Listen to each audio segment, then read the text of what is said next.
Welcome to Dr. Mary Travelbest's 5 Steps to Solo Travel Guide for people like you who need extra support traveling one at a time. Please share these ideas and add your own. I appreciate your feedback and travel questions as the Dr. Travelbest team creates a travel planner workbook and Part C in the book series, 5 Steps to Solo Travel.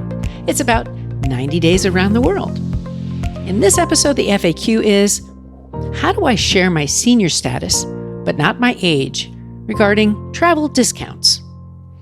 Today's destination is Buyacada, Turkey. Today's misstep, my airline went bankrupt. And travel advice, tips on visiting Turkey. Now, here's the FAQ in more detail. This is an honest question from one of our fans. They wanted to know, how do I share my senior status, but not my age, regarding travel discounts? Do they need to know my age, or can I make that up? And then here's the answer. Let's get real here. Many of us want to save a few bucks and are willing to share that we are seniors, but maybe we don't want to give away our age. Why or why not? It may be your personal decision, so let's respect that. When you fly, you must give the airline your date of birth so they know. What did they do with that information? Perhaps they save it for future marketing purposes. I've never been sent a birthday card by any of the hundreds of airlines I've flown. Have you? If you want to be sneaky, you can give the details in a fun way by saying, I'm between this and this age, but I feel like I'm 50. Does that help some of our listeners in our prime? And here's a tip. You can join AARP at any age if you like. And now, today's destination, Buyacada, Turkey. This is part 2 on Turkey. So, Turkey's a destination that I got asked about often. I spent a few days in Istanbul and saw the touristy places. This is the second of 2 episodes about Turkey, and it's focused on the largest of the Prince's Island, Buyacada. It means big island. It's about 2 square miles big. So, adventure on the high seas, where the local Turkish people go for a vacation break. They go to Prince's Islands. The ferry stops at 4 main islands, so you can get off or stay aboard. Take your pick. Due to stops, getting to the furthest ferry island could take hours each way. On a hot day, you will welcome the bay breezes. When you get to the islands, you'll feel like you're in a tropical paradise. You'll be whisked away, but still close. Adalar is the central city on the island of Buyacada. The other island I visited was Heybeliada, which also had some pretty good nearby swimming. Buyacada was one of those island places you'll want to hear about and visit someday.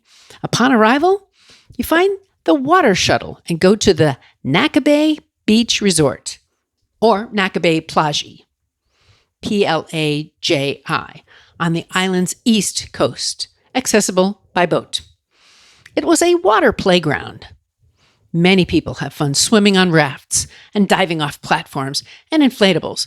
With my best smile, I joined in the fun and went for a swim. 2 ladies in the chaise lounges in front of me danced, and I recorded it because it was so much fun. The music was loud, and smoking was allowed. I had a pleasant afternoon here, soaking up the sun and sea. The motorboats take you from town to the beach with showers, Wi-Fi, lifeguards, lounge chairs, slides, music, and food for purchase. 2 young ladies, they were doing like a hip-hop freestyle to Turkish pop tunes, and I even danced with them. The reviews for this beach were not very good, so I had low expectations, and the cost was reasonable, especially since they had to take you there and back in a water taxi, which was included. After I finished at the beach, about 15 minutes after lining up on the pier, I took the small boat back to the main port of Adalar. It's good I had a small backpack, as my luggage, it would have been really hard carrying it on these little boats. Now, I've started looking for my Airbnb. I was disoriented, confused, and wondering where to go. I went the wrong way several times. The streets were not clearly labeled as I was used to. I found the police station, and I was about to inquire about the location, but then one more attempt to text my hostess and get to the right place worked. It was a hidden doorway, not marked. It was a condo, and my host, who had recently recovered from cancer, was hiding that she was renting the room. Later, I explained my issues with this host. Before retiring for the night, I walked into town and had a Turkish meal at a takeout place that served lamb. I don't remember the restaurant's name, but it was takeout, and there were lots of local Turks enjoying all the food at tables by the water. So I made my way there, and I noticed many tourists. All of them were Turkish. No Americans were there. I think I saw any Americans or even many Western Europeans. But lots of people were riding bikes. It was humid and comfortable. The expression people used were, "I will be steam," which meant it was a hot day. I woke up the following day and hiked to the top of the mountain, to the Isa Rum Manastiri, or monastery, a hilly 2 miles in high humidity.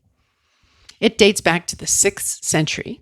I went inside the empty church for a minute and said a prayer, and a priest asked me to cover my shoulders with specific garments. There was also a small cafe across the road at the top of the mountain. The view from here was exceptional, as were the mosquitoes. Some of the trees had rags tied to the branches, remnants of the prayers for loved ones. After a half hour of relaxing, I walked back down the mountain, past fields, houses, and roads, leading to other island destinations. One road was painted like a mural, and that reminded me of a yellow brick road from the film Wizard of Oz. On returning to Istanbul, I stopped at a second island, Buyacada. I took a brief walk around the port and found a swimming spot. A few other tourists were there, and I asked to join them, and they agreed. They even shared their water shoes with me because the rocks were crusty. It was nice on such a warm and humid day. And now today's misstep. Check the Airbnb reviews very carefully before booking. Her listing said pool view, but it did not include swimming. It said ocean access, but it did not mention that it was 10 miles to the beach by boat. There were no hooks to hang anything in the room, so I used the window to hang my wet bathing suit. No air, no fan.